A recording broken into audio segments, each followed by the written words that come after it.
अभिषेक जी सुन पा रहे हैं? अभिषेक जी बिल्कुल बिल्कुल बोलिए। ओके, अब अभिषेक जी मुझे ये बताइए, आप यूएस में बैठे हैं, यहां तो सारी कॉन्स्पिरेसी थ्योरीज ये चल रही हैं कि इस सब के पीछे अमेरिका का हाथ है। यूएस कभी चाहता ही नहीं था शेख हसीना वहां पर चलें, सरवाइव करें, वहां पर उनकी डेमोक्रेसी, जिस तरह की डेमोक्रेसी वो लेकर आई वैसी डेमोक्रेसी चले, इसीलिए यूएस ने पर्दे के पीछे से खेल कर दिया, उनको हटा दिया। देखिए, अभी तक यूएस गवर्नमेंट का कोई ऑफिशियल स्टेटमेंट तो आया नहीं है, लेकिन पिछले 2-3 साल से अगर आप देखते हैं, यूएस ने हमेशा शेख हसीना के गवर्नमेंट को लेकर के सवाल खड़े किए हैं। अभी इनफैक्ट 2-3 दिन पहले की खबर देखेंगे तो करीब 22 सीनेटर्स ने मिलकर एक लेटर लिखा था एंथनी ब्लिंकन को, जिसमें बांग्लादेश में जो भी हो रहा है उस पर सवाल उठाया था। अब देखिए, मैं कॉन्स्पिरेसी थियरी की तरफ तो नहीं जाना चाहूंगा, लेकिन ये जरूर है कि सरकार के जो शेख हसीना की सरकार थी और जिस तरह की पॉलिसीज फॉलो हो रही थी, जिस तरह से क्रैकडाउन हुआ अपोजिशन पे, जिस तरह से डेमोक्रेसी को लेकर के सवाल खड़े हो रहे थे, उन सब पे सरकार पैनी निगाह रखे हुई थी। और आप देखेंगे 2021 में शायद वहाँ के जो रैपिड पुलिस फोर्स या कुछ है एक्शन है, उसको उन लोगों ने बैन किया था यूएस गवर्नमेंट ने। तो बाइडेन के जब से सरकार आई थी तब से कंटिन्यूअसली सवाल खड़े हो रहे थे, ऐसा नहीं है कि नहीं हो रहा था। और तो एक तरफ एक साइड ये है, दूसरा साइड ये भी है कि यूएस का अगर आप एक स्ट्रेटेजिक इंटरेस्ट देखते हैं तो यूएस कभी भी नहीं चाहेगा कि इस्लामिस्ट ग्रुप पावर में आए, क्योंकि यूएस का हमेशा वहां 24 का आंकड़ा रहा।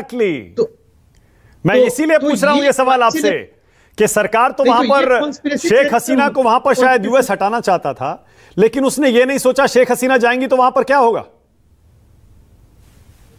देखिए, अब यूएस, मुझे नहीं लगता है कि यूएस इसमें डायरेक्टली इन्वॉल्व होकर के किसी पावर को हटाएगा। अभी यूएस ऐसे ही बहुत फंसा हुआ है, बहुत उलझा हुआ है। एक तो इंटरनल पॉलिटिक्स यूएस की आप समझ ही रहे हैं कि अभी क्या हो रहा है, प्लस जो ईरान और इजराइल वाला इशू है वो प्रायोरिटी है। आप जहां भी जाएंगे, यूएस ने अभी तक कोई स्टेटमेंट नहीं दिया ऑफिशियली बांग्लादेश पे, सिर्फ एक एडवाइजरी आई है कि हाँ वहां नहीं जाएं और इस तरह का स्टेटमेंट है, but other than that Blinken का कोई भी स्टेटमेंट नहीं आया है। तो यूएस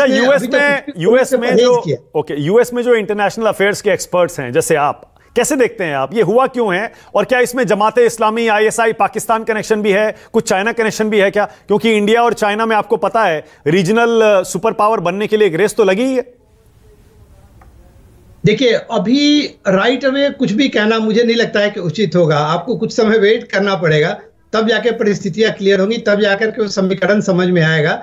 लेकिन ये जरूर है कि बांग्लादेश एक स्ट्रैटेजिक नेशन रहा है, इंडिया के लिए भी और चाइना के लिए भी। और शेख हसीना दोनों साइड अच्छा संबंध रख करके किसी तरह से जो इकोनॉमिक ग्रोथ हुआ पिछले 10-15 साल में शेख हसीना के रिजीम में, उसमें कहीं ना कहीं इंडिया चाइना के साथ सहयोग इंपॉर्टेंट रहा है। तो अब शेख हसीना ऑब्वियसली इंडिया के साथ क्लोज थी और इंडिया के भी हित में ये था कि वहां सेक्युलर नेशनलिस्ट गवर्नमेंट रहे, राइट। अब यहाँ चाइना किस तरह से इन्वॉल्व है, यूएस किस तरह से इन्वॉल्व है, वो सिर्फ ये नहीं देख रहा है कि उस देश का क्या होगा, वो ये भी देखते हैं कि जियो स्ट्रैटेजिकली उनके लिए क्या फायदा है। Absolutely, right. तो हमको बिल्कुल सही है। ओके, इसीलिए बिल्कुल समझना पड़ेगा। हाँ, इसीलिए अब शिव